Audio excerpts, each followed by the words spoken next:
Hi friends, welcome back to my channel. ನನ್ನ ಚಾನಲ್ಗೆ subscribe ಆಗಿರೋ ಎಲ್ಲರಿಗೂ ತುಂಬ ಧನ್ಯವಾದಗಳು. ಮತ್ತೊಮ್ಮೆ ಇವತ್ತು ಸೀಸನ್ನ ಸ್ಪೆಷಲ್ ಮಾವಿನಕಾಯಿ ಪಪ್ಪು ಮಾಡೋದು ಹೇಗೆ ಅಂತ ತೋರಿಸ್ತೀನಿ. ಇದೇ ಥರ ವಿಡಿಯೋಗಳಿಗಾಗಿ ನನ್ನ ಚಾನಲ್ನ ಫಾಲೋ ಮಾಡ್ಕೊಳ್ಳಿ. ಇದು ಬೇಸಿಗೆಯ ಸ್ಪೆಷಲ್ಲು. ಸೊ ಮಾವಿನಕಾಯಿ ಪಪ್ಪು ಬನ್ನಿ ಯಾವ ಥರ ಮಾಡೋದು ಅಂತ ತೋರಿಸ್ತೀನಿ. ಮೊದಲಿಗೆ 1 ಕಪ್ಪು ತೊಗರಿಬೇಳೆ ತೊಗೊಂಡಿದ್ದೀನಿ. ಆಮೇಲೆ ಅದೇ ಥರ 1 ಕಪ್ಪು ಗಿಣಿಮುತ್ತಿ ಮಾವಿನಕಾಯಿ ತೊಗೊಂಡಿದ್ದೀನಿ. ನೀಟಾಗಿ ಮೇಲ್ಗಡೆ ಸಿಪ್ಪೆ ಎರೆದ್ಬಿಟ್ಟು ಪೀಲ್ ಮಾಡಿ ಸಣ್ಣದಾಗಿ ಹೆಚ್ಚಿಟ್ಕೊಂಡಿದ್ದೀನಿ. ಈಗ ಮೊದಲಿಗೆ ಬೇಳೆನ ತೊಳ್ಕೊಂಬಿಟ್ಟು ಕುಕ್ಕರ್ ಜಾಗೆ ಹಾಕೋಣ ಬನ್ನಿ. 2.5 3 ಕಪ್ಪು ನೀರು ಹಾಕೊಂಡಿದ್ದೀನಿ ಬೇಳೆಗೆ. ಈಗ ಮಧ್ಯದಲ್ಲಿ ಈ ಥರ ಮಾವಿನಕಾಯಿ ಇಟ್ಕೊಂಡ್ಬಿಟ್ಟು 4 ರಿಂದ 5 ವಿಸಲ್ ಕೂಗಿಸ್ಕೊಳ್ಳೋದು. ಇವಾಗ ಕುಕ್ಕರು ಬಿಟ್ಟಿದೆ ನೋಡಿ, ನೀಟಾಗಿ ಎಷ್ಟು ಚೆನ್ನಾಗಿ ಬೇಳೆ ಬೆಂದಿದೆ, ಹಾಗೆ ಅದೇ ರೀತಿ ಮಾವಿನಕಾಯಿನೂ ಬೆಂದಿದೆ. ಈಗ ಅದೆರಡನ್ನು ಚೆನ್ನಾಗಿ ಸ್ಮ್ಯಾಶ್ ಮಾಡ್ಕೊಂಡು ಸೈಡಿಗೆ ಎತ್ತಿಟ್ಕೊಳ್ಳೋದು. ಕುಕ್ಕರ್ ತಣ್ಣಗಾಗೋದ್ರೊಳಗೆ ಅದಕ್ಕೆ ಬೇಕಾಗಿರೋ ಬೇರೆ ಪದಾರ್ಥಗಳು ಯಾವುದು ಅಂತ ತಿಳಿಸ್ತೀನಿ ಬನ್ನಿ.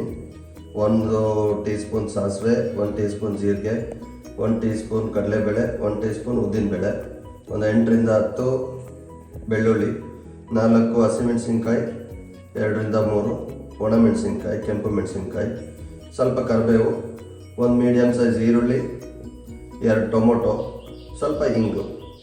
ಸೊ ಇವಾಗ ಕುಕ್ಕರ್ ಬಿಟ್ಟ ಮೇಲೆ ಅದನ್ನು ಸ್ಮ್ಯಾಶ್ ಮಾಡ್ಕೊಂಡು ಮುಂದಕ್ಕೆ ಮಾಡೋದು ತೋರಿಸ್ತೀನಿ ಬನ್ನಿ. ಒಂದು ಬಾಣಲೆನ ಗ್ಯಾಸ್ ಸ್ಟವ್ ಮೇಲೆ ಇಟ್ಕೊಂಡು 1-2 ಟೇಬಲ್ ಸ್ಪೂನ್ ಆಯಿಲ್ ಹಾಕೊತಾ ಇದ್ದೀನಿ. ಎಣ್ಣೆ ಕಾದಿದೆ. ಸೊ 1 ಟೇಬಲ್ ಸ್ಪೂನ್ ಇದು ಹಾಕ್ತಾ ಇದ್ದೀನಿ ಸಾಸಿವೆ, ಅಷ್ಟೇ ಜೀರಿಗೆ,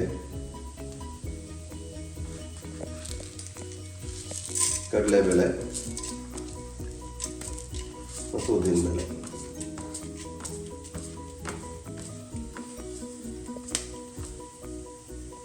ಕಡಲೆಬೇಳೆ ಗೋಲ್ಡನ್ ಕಲರ್ ಆಗ್ತಾ ಇದೆ ಅಂತೇಳಿ ಮೆಣಸಿನ್ಕಾಯಿ ಅದನ್ನು ಹಾಕೋದು.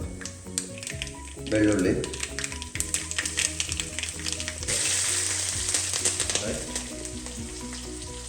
ಈರುಳ್ಳಿ, ಕರಿಬೇವು, 2 ಸ್ಪೂನು ಅಷ್ಟು ಉಪ್ಪು ಹಾಕೊತಾ ಇದ್ದೀನಿ, ಸ್ವಲ್ಪ ಇಂಗು. 2 ನಿಮಿಷ ಮೀಡಿಯಮ್ ಫ್ಲೇಮ್ನಲ್ಲಿ ಫ್ರೈ ಮಾಡ್ತಾ ಇದ್ದೀನಿ. ಇವಾಗ ಟೊಮೊಟೊ ಆ್ಯಡ್ ಮಾಡ್ತಾ ಇದ್ದೀನಿ. ಈರುಳ್ಳಿ ಸ್ವಲ್ಪ ಕಲರ್ ಚೇಂಜ್ ಆಗಿದೆ. ಇವಾಗ ಟೊಮೊಟೊ ಆ್ಯಡ್ ಮಾಡ್ತೀನಿ. ಟೊಮೊಟೊ ಎಲ್ಲ ಚೆನ್ನಾಗಿ ಬೆಂದ ಮೇಲೆ ಮೆತ್ತಗಾದ್ಮೇಲೆ ಇವಾಗ 1 ಟೀ ಸ್ಪೂನ್ ಇದನ್ನು ಹಾಕೋದು, ಕೆಂಪು ಮೆಣಸಿನ್ಕಾಯಿ ಪೌಡ್ರು, 1.5 ಸ್ಪೂನ್ ಮನೇಲಿ ಮಾಡಿರೋ ಸಾಂಬಾರು ಪುಡಿ ಹಾಕ್ತಾರೆ. ಇವಾಗ ಲೋ ಫ್ಲೇಮ್ ಮಾಡಿಕೊಂಡು ಸ್ವಲ್ಪ ನೀರು ಹಾಕ್ಕೊಳ್ಳಿ. ಆ್ಯಡ್ ಮಾಡ್ಕೊತಾ ಇದ್ದೀನಿ. ನೀರು ಆ್ಯಡ್ ಮಾಡ್ಕೊಂಡು ಒಂದು 2 to 3 ಮಿನಿಟ್ಸ್ ಈ ಪೌಡರೆಲ್ಲ ನೀಟಾಗಿ ಮಿಕ್ಸ್ ಆಗೋಂಗೆ, ಸೀದೆ ಇರೋಂಗೆ ಲೋ ಫ್ಲೇಮಲ್ಲಿ ಬೇಯಿಸ್ಕೊಂಡು. ಇವಾಗ ಚೆನ್ನಾಗಿ 2 ನಿಮಿಷ ಲೋ ಫ್ಲೇಮಲ್ಲಿ ಮಸಾಲೆ ಎಲ್ಲ ಬೆಂದಿದೆ. ಸೊ ಇವಾಗ ಅದಕ್ಕೆ ಆವಾಗಲೇ ಎತ್ತಿಟ್ಕೊಂಡಿರುವ ಬೇಳೆ ಮತ್ತು ಮಾವಿನಕಾಯಿ ಮಿಕ್ಸ್ ಮಾಡೋದು.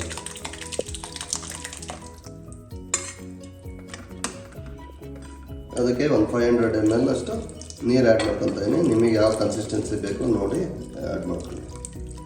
ನೀವು ಇದನ್ನು ನಿಮ್ಮ ಕನ್ಸಿಸ್ಟೆನ್ಸಿಗೆ ನೋಡಿ ಆ್ಯಡ್ ಮಾಡ್ಕೊಬೋದು. ಇವಾಗ ಇದನ್ನು ಮೀಡಿಯಮ್ ಫ್ಲೇಮಲ್ಲಿ ಚೆನ್ನಾಗಿ ಕುದಿ ಬರೋಂಗೆ ಕುದಿಸ್ಕೊಳ್ಳೋಣ. ಇವಾಗಲೇ ಉಪ್ಪು ಖಾರನೂ ಇನ್ನೊಂದು ಸರಿ ಚೆಕ್ ಮಾಡ್ಕೊಂಬಿಟ್ಟು ಅಡ್ಜಸ್ಟ್ ಮಾಡ್ಕೊಂಡು. ಇದಕ್ಕೆ ಹುಣಸೆ ಹಣ್ಣು ಬಳಸ್ತಾ ಇಲ್ಲ, ಯಾಕೆಂದರೆ ಮಾವಿನಕಾಯಿಲೆ ಆಲ್ರೆಡಿ ಹುಳಿ ಇರುತ್ತೆ, ಪ್ಲಸ್ ಸ್ವಲ್ಪ ಟೊಮೆಟೊದಲ್ಲೂ ಹುಳಿ ಇರುತ್ತೆ, ಹಂಗಾಗಿ ಹುಣಸೆ ಹಣ್ಣು ಸ್ಕಿಪ್ ಮಾಡ್ತಾಯಿದ್ದೆ. ಇವಾಗ ಇದು ಚೆನ್ನಾಗಿ ಕುದೀತಾ ಇದೆ. ಅದಕ್ಕೆ ಸ್ವಲ್ಪ ಕೊತ್ತಂಬರಿ ಸೊಪ್ಪು ಆ್ಯಡ್ ಮಾಡ್ಕೊತಾರೆ. ಮಾವಿನಕಾಯಿ ಪಪ್ಪು ರೆಡಿಯಾಗಿದೆ. ಇದು ಅನ್ನ ತುಪ್ಪದ ಜೊತೆಗೆ ಒಳ್ಳೆ ಬ್ಯಾಟಿಂಗ್ ಮಾಡ್ಬೋದು, ಚೆನ್ನಾಗಿರುತ್ತೆ. ಇದೇ ಥರ ವೀಡಿಯೋಗಳಿಗಾಗಿ ನನ್ನ ಚಾನಲ್ನ ಫಾಲೋ ಮಾಡ್ಕೊಳ್ಳಿ. ದಯವಿಟ್ಟು ಸಬ್ಸ್ಕ್ರೈಬ್ ಮಾಡ್ಕೊಳ್ಳಿ. Thank you.